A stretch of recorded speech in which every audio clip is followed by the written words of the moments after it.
After my divorce with my husband was settled, I started living with my daughter, Natalie.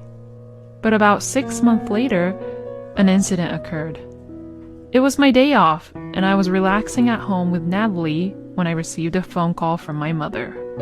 To my surprise, my ex-husband and ex-mother-in-law suddenly came to my parents' house and entered without any permission. I got ready quickly and headed over to my parents' house.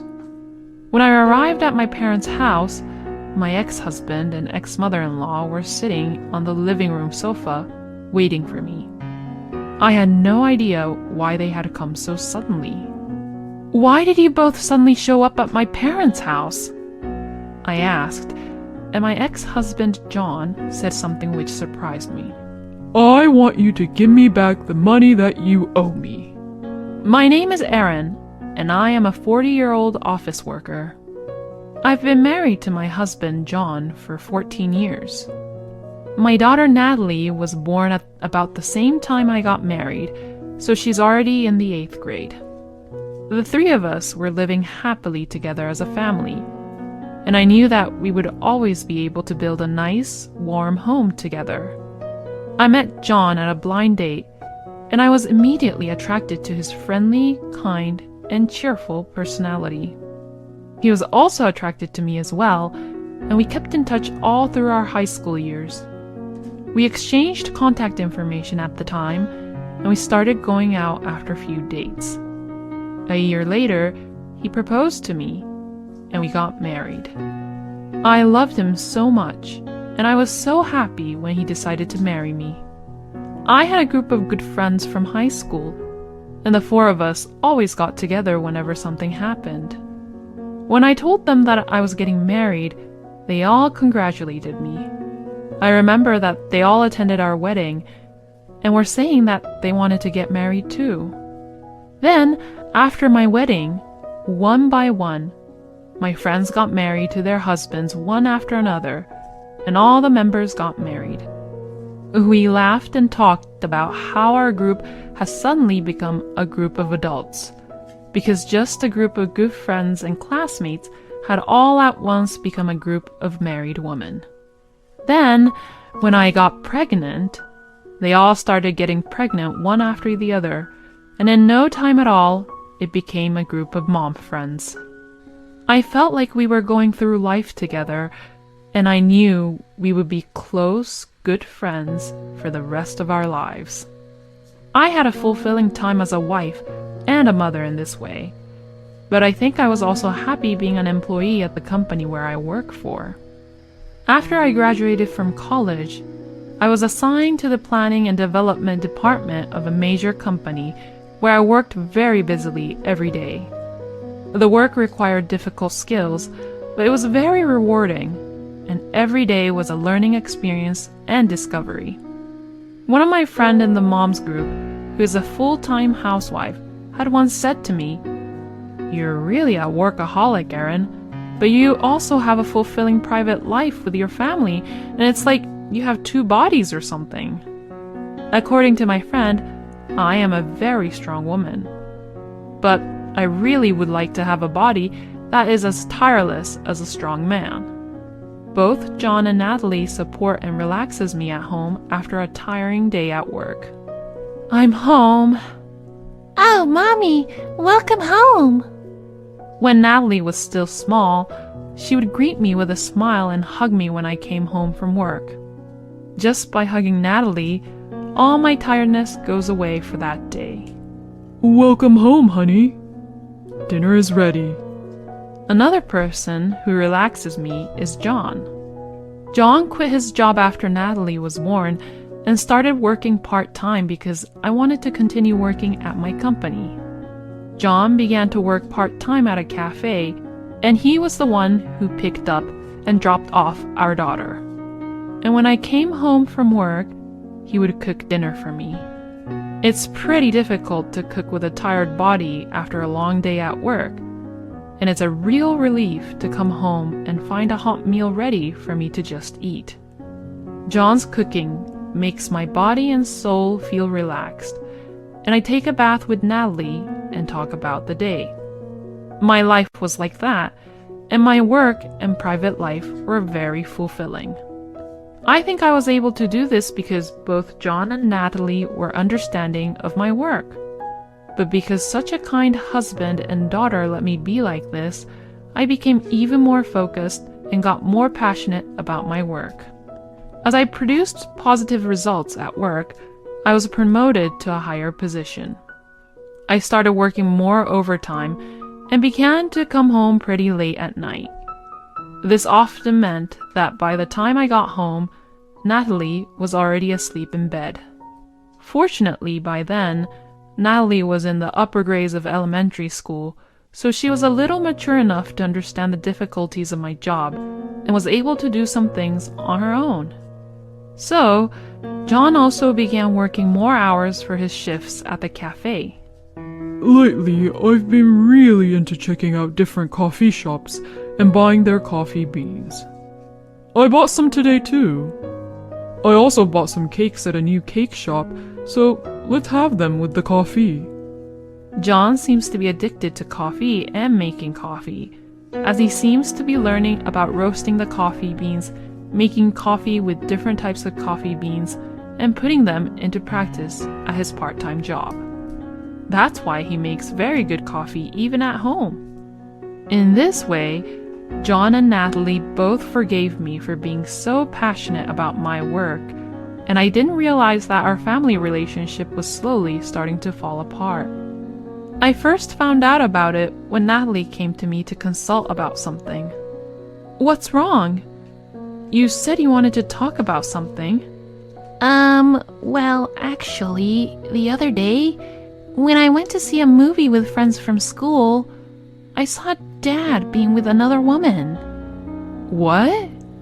It wasn't like they were holding hands arm in arm or anything like that, but they looked a little intimate with each other.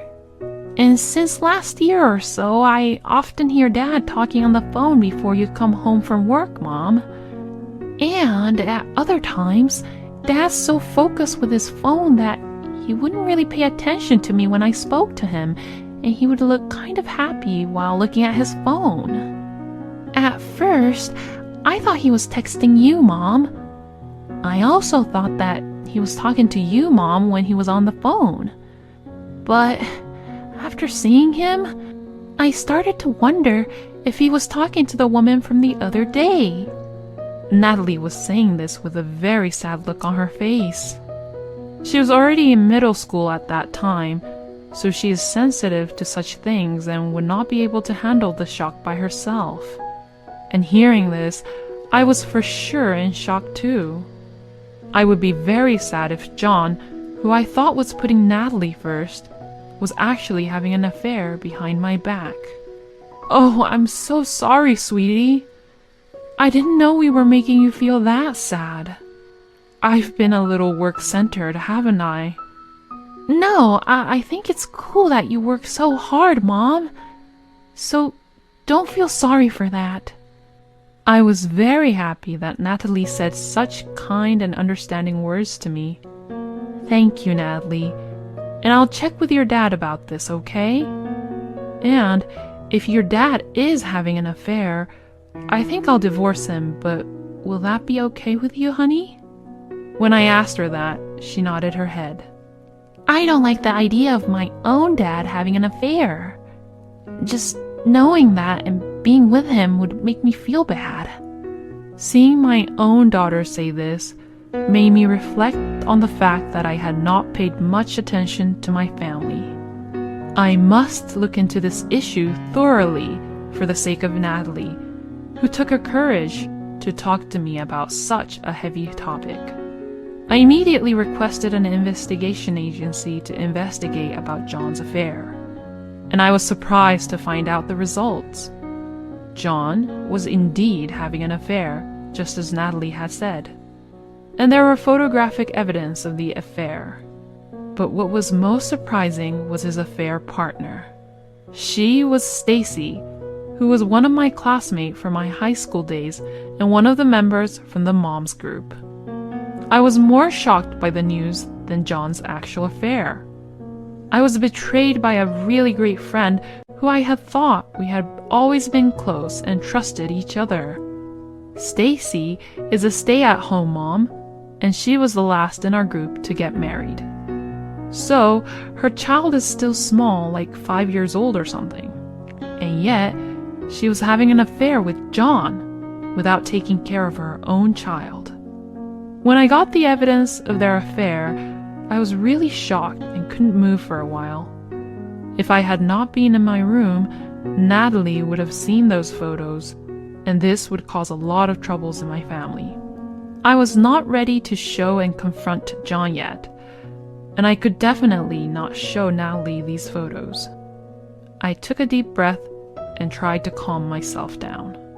Then, one of the friends from the mom's group informed me that she had changed her job, so I thought it would be a good opportunity and suggested that we all get together. Stacy would still have no idea that I knew about the whole affair thing, even if I suggested for a get-together. So my friends set up an opportunity to get all together, and I was to meet Stacy, my husband's lover, 3 weeks later. In the meantime, I hired a lawyer in a hurry and prepared for the divorce. I told Natalie about what I had found out briefly and told her that her dad and I were getting a divorce. So, Natalie and I spent our days off together looking at new apartments to live in. And in no time at all, the day would come when I would confront Stacy at the get-together. Firstly, I asked my friend who has changed jobs to her new job, and then everyone gave their own updates. Stacy still didn't seem to know that I knew about her secret, and we talked normally. Everyone is working after all, so it's good that things are changing. I'm just a housewife, so I'm just repeating the same routine as usual. Stacy says so about her life. Well, you don't have to work, Stacy, because you have a husband who can provide for you. Another one of my friends says that to her. Well, I do appreciate my husband, but there are times when I feel like I'm a little bored of it. I guess now is the time to talk and confront her about her secret. So that's why you have affairs with other people's husbands, right? Huh? Stacy and my other friends froze at my comment.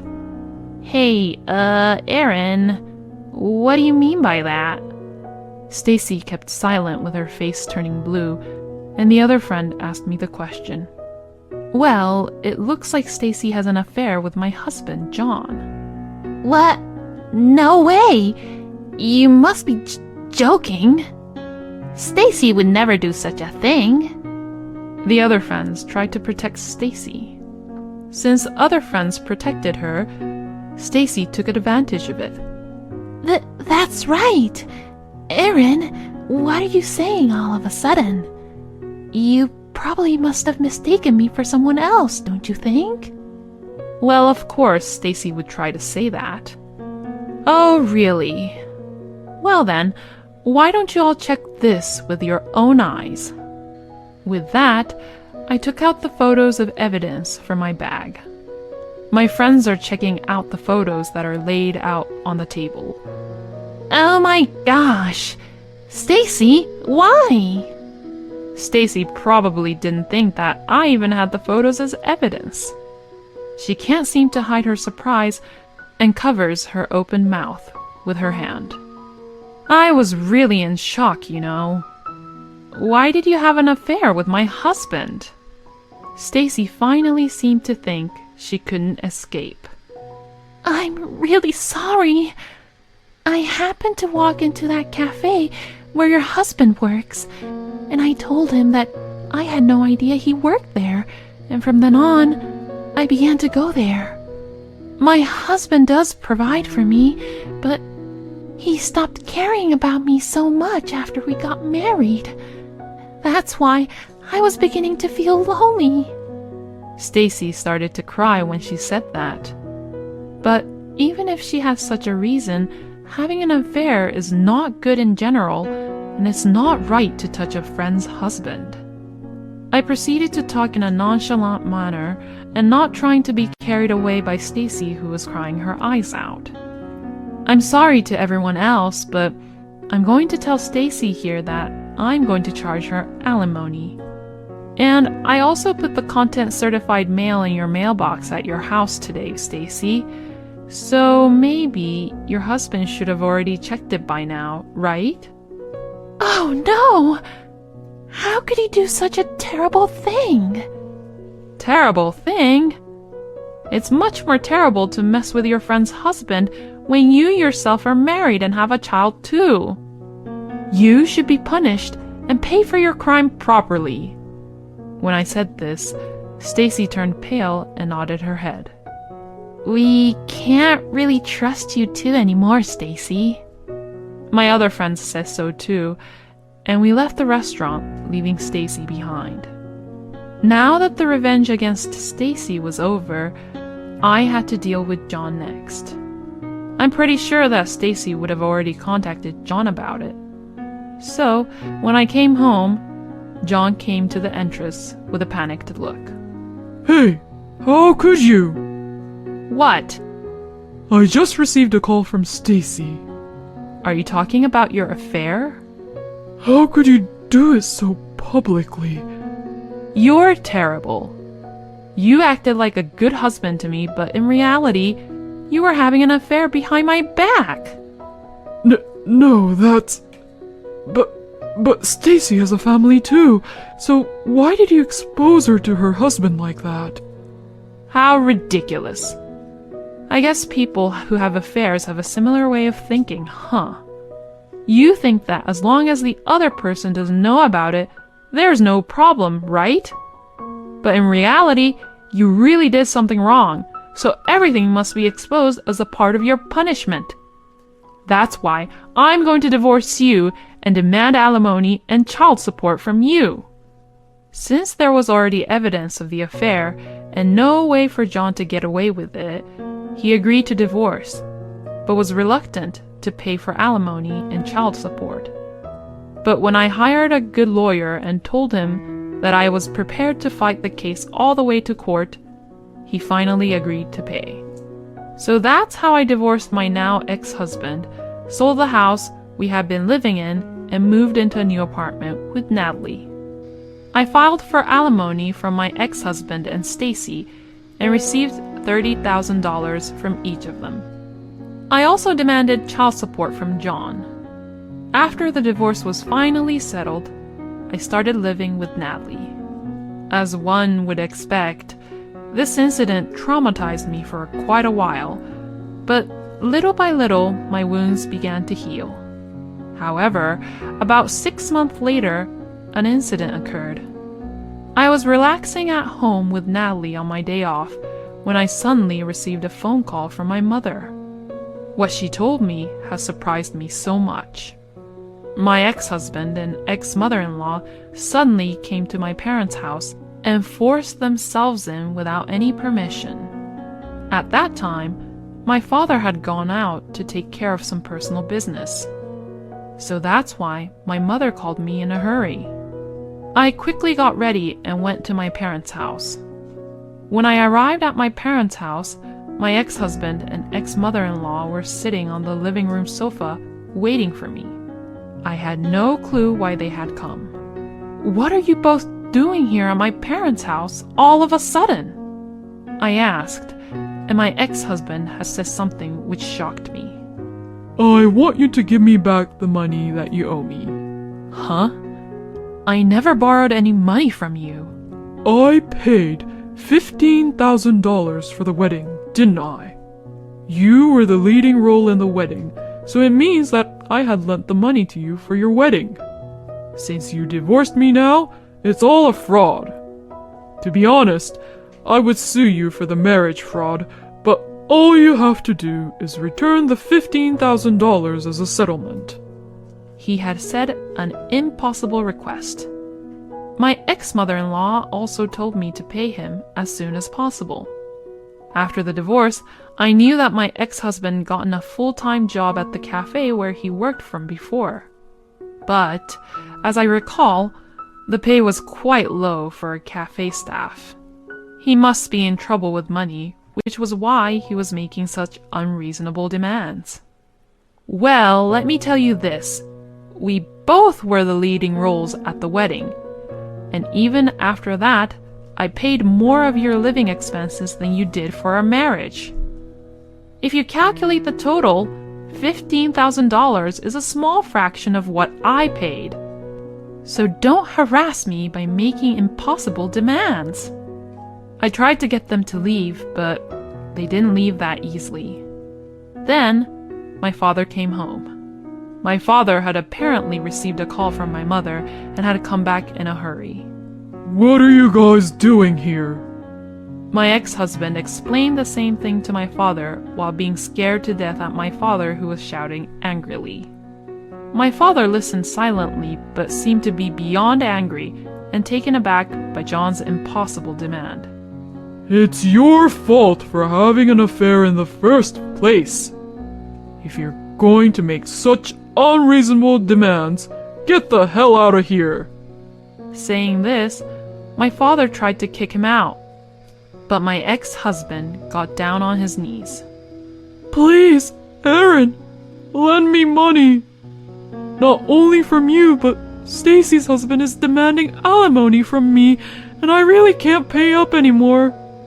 $15,000. No, $10,000 would even help. He must be insane to be begging for money at a time like this. I coldly told him, "No, I can't do that, so go home." But to that, my ex-mother-in-law says, Come on, you are also responsible for what had happened. and insisted that I was obligated to lend the money. The situation was getting out of hand. So, my father said, Okay, I'll get the money, so wait. And went to another room. Hey, Dad, what do you mean? I hurried after him, and my father grinned. Well, I have plenty of money. Since we have it, why don't we give it to them? I was convinced after I saw my father open the closet and take it out. Well, this will be interesting. My father put the bills in an envelope and gave it to John. After finally getting what they wanted, my ex-husband and ex-mother-in-law left with satisfied looks on their faces. And just as they left, I immediately locked the door and called the police. The two seemed to have checked the envelope after they went outside, and immediately came back and started banging on our front door. Hey, what the hell is going on here? This is fake money from Monopoly. I don't want this fake cash. My ex-husband shouted angrily at the door. I laughed and said to him over the front door, "Since we have so much money, I thought I'd share it with you, you know." Then, my ex-husband said, You've got to be kidding! and started to bang the front door even harder. It sounded as if they were both kicking the door with their feet. But they didn't seem to think that this would end up becoming a huge problem for them. John and his mother were just kicking the front door when the police arrived and caught them red-handed. All the neighbors gathered around, and apparently a lot of people saw John and his mother getting arrested. In the end, John didn't get any money, but he had to pay a fine for the arrest and the cost of reimbursement for the damage to our front door. Moreover, it seems that one of the people who saw the arrest was a regular customer at the cafe where John works, and word got out to the cafe, and he got fired instantly. Now, he's currently unable to find work and has returned to his parents' home, where his in-laws are paying alimony and child support on his behalf instead. I have also issued a restraining order against my former in-laws against our family. Now, if anything happens, my family will be able to call the police, and the police would come immediately. And now, I am happy as ever with Natalie. I will continue to work hard and watch my own daughter grow up. Thank you for watching until the end. Please subscribe to our channel. See you in the next video.